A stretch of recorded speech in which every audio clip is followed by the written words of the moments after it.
And now, Joe Bob's Last Call and Nightbreed on TNT. Hey, Joe Bob Briggs still here. And the Roaches close with a rousing gospel number. Great movie, kind of a sweet movie. Not the kind of thing you would really expect to be made by MTV. Okay, let me remind you once more that next week is the first annual Joe Bob Briggs Family Christmas Special, a very Joe Bob Christmas, with a reunion of all the Briggses from all the areas of Texas and even as far east as Pickensville, Alabama. We'll also have the Joe Bob Briggs Tabernacle Choir, which is several of Rusty's lovely friends, so I'm looking forward to that. All this in the only Christmas movie with a monster that gets killed in a blender. I'm talking Gremlins, and we'll follow that with more pets, the cowboy alien mafia comedy Pet Shop. Okay, it's time for Nightbreed, the first affirmative action horror flick with over 200 mucus mummies, including one guy with a crescent moon head like the old McDonald's commercial and a fat guy with snakes that pop out of his stomach and eat your face off. And those are the people you're supposed to like in these movies. All these slime glopola monsters live in a place called Midian, which is underneath a cemetery up in northern Canada, which is where this weird-beard psychiatrist Spongehead is slashing housewives and wasting innocent suburbanites. And I don't want to say any more about it, so let's do the drive-in totals and get it started. We have 66 dead bodies, 6 breaths, but don't even think about seeing those on the TNT version, 1 motor vehicle chase with pickup plunging into the center of the earth, killer porcupine breasts, exploding monsters, throat slashing, bimbo staking, head hacking, guy cutting off his own face, whimpering mutant ET dog that turns into a little girl when it's taken out of the sunlight, heads roll, mutant foo, flamethrower foo, earthquake foo, 3 stars. Check it out and we'll be right here. Clive Barker. Clive Barker's idea of a great time is to have a nightmare about a woman with 3 heads and no skin who flays your body with a pitchfork. That's Clive. I'm inviting him to my next party.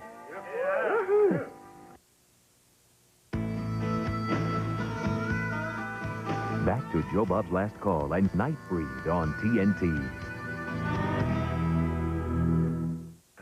So I didn't want to say this right up front, but do you guys recognize the guy playing Decker, the weird-beard psychiatrist? David Cronenberg, the director, the guy who directed The Fly and Rabid and Crash. Kinkiest man in Canada, David Cronenberg, the guy who makes movies about viruses that are so weird they make disgusting bloody power drills come up out of Marilyn Chambers' armpits and burrow into your heart until you're a flesh-eating zombie. So what was that movie with Marilyn Chambers? Rabid, that's right, Rabid. So we got the kinkiest man in Canada and the kinkiest man in England, Clive Barker, and they're spewing slime together. Okay, let's go. Whole lot of plot that gets in the way here, but try not to let that get you down. Some of these big horror authors, they're really mild-mannered guys, but they just got vivid imaginations, but not Clive Barker. He's different, because listen to this quote. "The drama of S&M is fascinating to me. It's certainly part of my life. Does that mean there's a dungeon in this house? No, regrettably not. But I have just about everything else." So he's saying he's into the S&M, the B&D, and the LMNOP.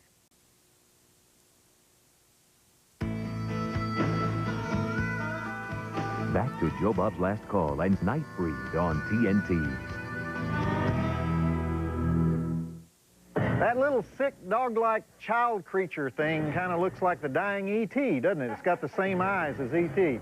Why do we believe that girl would pick the thing up and save it when if we saw that thing on the streets of New York, we would all act like it wasn't there, huh? Anyway, I keep thinking that guy with the dreadlocks made out of skin is Michael Keaton. Looks kind of like him. It's actually a cat named Oliver Parker. Why am I talking like Sammy Davis Jr.? It's this cat named Oliver Parker. He was in Hellraiser 1 and 2, Clive Barker's much more successful flicks. And in fact, the leader of Midian is none other than Pinhead himself, Doug Bradley. Looks very biblical in this movie, despite the turbo vents in his cheeks. And by the way, how many people thought Craig Sheffer was going to be a big star when he did A River Runs Through It, big Robert Redford movie with Brad Pitt? And we all know what happened to Brad Pitt, right? Actually, what did happen to Brad Pitt? Because I don't see Brad around as much as I used to. He dumped Gwyneth and moved to Havana or something. Anyway, speaking of horribly dysfunctional human relationships, let's get back to Nightbreed. Did any of you guys see A River Runs Through It? No. They were going for the box office gold on that one. Let's do an epic about fishing. But let's do fly fishing. The kind of fishing where you basically stand stock still for 8 hours with icy water up to your knees. That'll just glue them to the seats, won't it? If you're going to do fishing on the big screen, you should at least do a bass tournament, right? There you got your dramatic conflict, like those guys that sneak the frozen bass into their boat and try to cheat. A lot of great scenes there, but fly fishing, you know, what were they thinking? Walter, might you have another feather? I seem to have lost mine. Thrilling.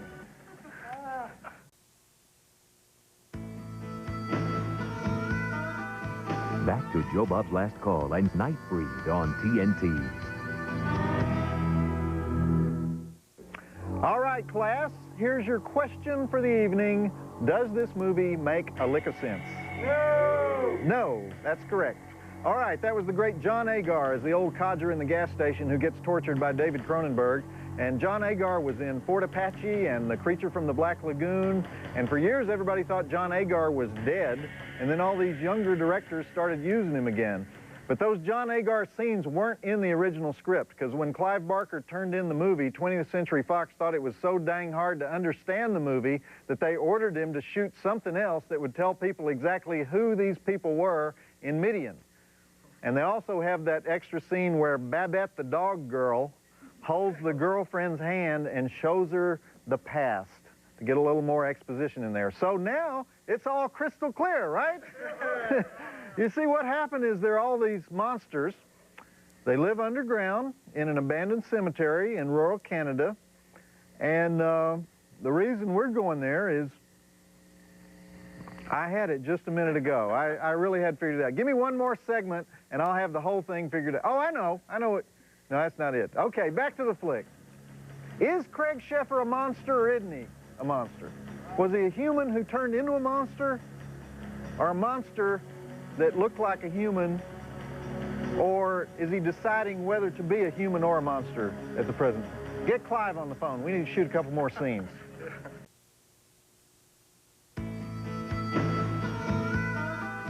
Back to Joe Bob's Last Call and Nightbreed on TNT. Okay, while Craig Sheffer arbitrarily changes from man to beast to man and the psycho priest makes his hand bleed, it's time for Joe Bob's Advice to the Hopeless with something else that changes nightly, the TNT mailgirl uniform. Come on over here, Rusty. All right. Oh, man, Rusty, I think we should make this the permanent mailgirl uniform. Wow. I'll take that as a compliment. Is this approved by the post office, what you're wearing here? It's personally inspected by the postmaster himself. While it's on you or while it's off you? I'm just kidding. Actually, it's inspected by your producer. David? Why would David be inspecting wardrobe? He's a real hands-on producer. Oh, he looks after every little detail, doesn't he? He even takes Polaroids to make sure the mailgirl outfit will look good under TV lights. What a dedicated professional David is. Good grief. It's a joy to be working under him. Okay, I don't want to hear anything else about David. What do you got? Here's a letter from Jabari Broden of Jackson, Mississippi. Okay. Jackson. I've been to Jackson. Mr. Briggs, you talk too much. People think that was bleeped, but I can actually talk that way, like in the Kung Fu movies. You talk too much. People want to watch the show a whole lot more than they want to listen to your forbidden TNT word, forbidden TNT word, forbidden TNT word talk. Jabari Broden, Jackson, Mississippi. Let's see. I can't say any of these words on TNT. I guess he or she is Jabari. Is this a he or a she?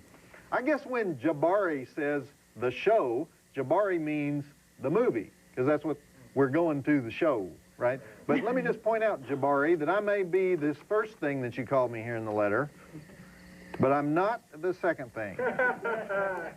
And if I am the second thing, I'm not the third thing. And I may be the third thing, but I'm not the first thing. Why did you bring me this? I can't even read this on the air. I like these kinds. Yeah, I know you do. Well, anyone. Try this one. It's from Anthony Cafiero from Mullen, Idaho. Anthony Cafiero, Italian guy. Joe Bob, After watching Monstervision and Last Call for quite a while now, I decided to write to you. You just read a letter from two fat girls that the newest mailgirl brought to you. Remember that? Mm-hmm. Lately, I have been only watching your segments after the commercials for your excellent insight and advice. The movies have been lagging big time. I tried to watch The Nutty Professor, but just couldn't do it. And this Sleep Sand thing, I think he's talking about Sleepwalker or The Sandman. What was that thing called? Anyway, that thing is really bad. But I see from the website, now I know you think I'm a geek, and you're correct, that you have some good ones coming up in the coming weeks. So I guess what I'm trying to say is see if you can stay on longer and maybe cut out more of these dumb flicks. The plots won't suffer, and make more fat jokes, and keep the new mailgirl if you can. By the way, I am fat. Later, Anthony Cafiero, Mullen, Idaho. Okay, good letter. Positive letter on Monstervision for a change. Appreciate it, Anthony. Have you ever been fat, Rusty? You shouldn't ask a woman that. But we're friends. I can ask you that. Oh, I felt a little overweight. Proving my point that that's what I was saying in that original show. Everybody thinks they're fat. So let's get over it, okay? What do you mean, everybody? I mean that if you think you're fat, then the whole world is fat. I don't get it. Forget it. I'm just trying to inject a little phony New Age sentiment is what I'm trying to do. What's that? Well, that's the idea that we're all okay even though we're all actually screwed up. You just say things like that makes the people feel better. Are you saying I'm fat? No, you're definitely not fat. I'm not saying you're fat. Because I feel fat. Please, you're kidding, right? I think I could lose 2 or 3 pounds. I rest my case.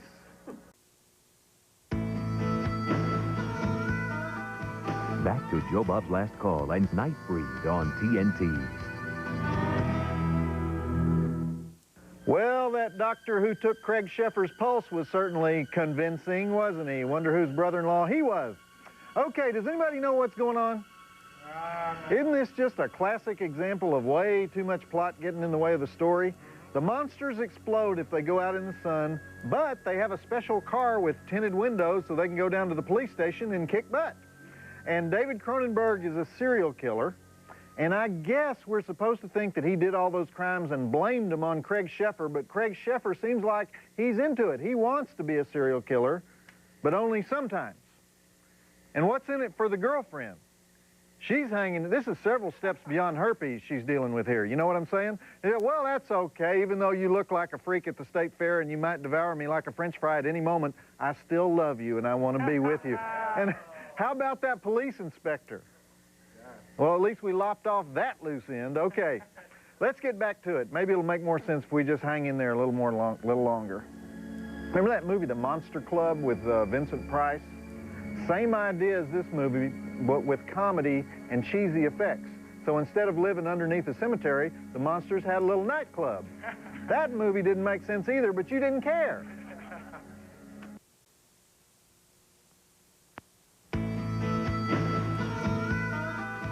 Back to Joe Bob's Last Call and Nightbreed on TNT. Are we supposed to like these monsters? Are they supposed to be lovable? Because they're just too damn ugly. Clive Barker is violating the 30-second rule of horror film aesthetics, which states if the monster is ugly, the monster is evil. If you want us to love the monster, you got to give it those eyes, like E.T., sick puppy eyes. You know, they almost got it right with Babette the dog child, but these marauding Midianites don't quite cut it. Anyhow, I want you to help me out here in this next part. I'm not going to give anything away, but something happens to Craig Sheffer where he ends up with a piece of paper on his chest. Now, if somebody can tell me what the heck that piece of paper is, I'll buy him a Boon of fresh grape juice. Okay? Roll it. We have new rules here at TNT. Exciting conclusion to Nightbreed. Don't Canadians say, they have these Canadian rednecks in this movie. Don't Canadians say, eh, at the end of every sentence? You know, like, how about those Canucks, eh? Let's go have a moose head, eh? Brothers and sisters, it's time to fight, eh? You know, that's how that line should have read. Of course, Clive Barker, he's not from Canada, he's from Liverpool. So what does he know? He talks like the Beatles. That's where they're from, the Obla-dee, Obla-da guys. You know what I'm saying?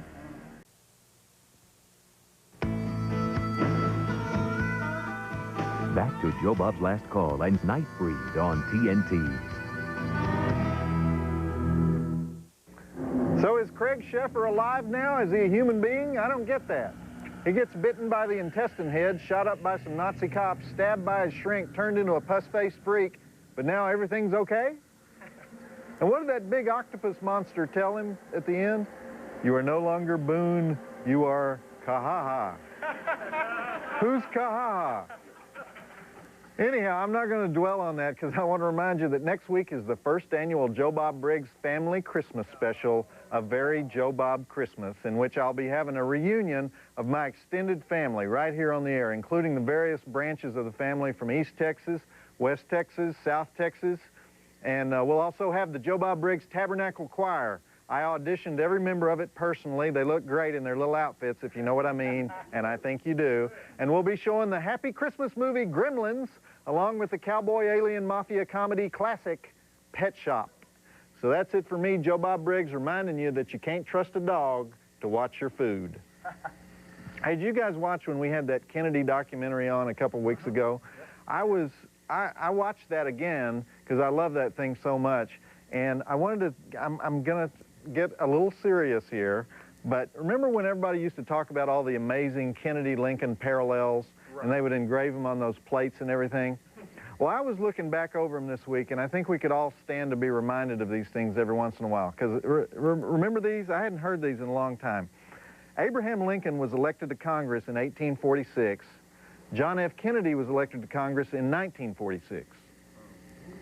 Lincoln was elected president in 1860. Kennedy was elected president in 1960. The names Lincoln and Kennedy each contain 7 letters. Both were especially concerned with civil rights. Both wives lost their children while living in the White House. Both presidents were shot on a Friday. Both were shot in the head. Lincoln's secretary was named Kennedy. Kennedy's secretary was named Lincoln. Wow. Both men were assassinated by Southerners. Both men were succeeded by Southerners. Both successors were named Johnson. Andrew Johnson, who succeeded Lincoln, was born in 1808. Lyndon Johnson, who succeeded Kennedy, was born in 1908. John Wilkes Booth was born in 1839. Lee Harvey Oswald was born in 1939. Both of them were known by 3 names. Both of those names have a total of 15 letters. Booth ran from a theater and was caught in a warehouse. Oswald ran from a warehouse and was caught in a theater. Booth and Oswald were both assassinated before their trials. A week before Lincoln was shot, he was in Monroe, Maryland. And a week before Kennedy was shot, he was in Maryland, Monroe. Joe Bob Briggs reminding you that the drive-in will never die. How can you tell when you've just had sex with Bill Clinton? You got French fries in your hair and Vernon Jordan is handing you a job application.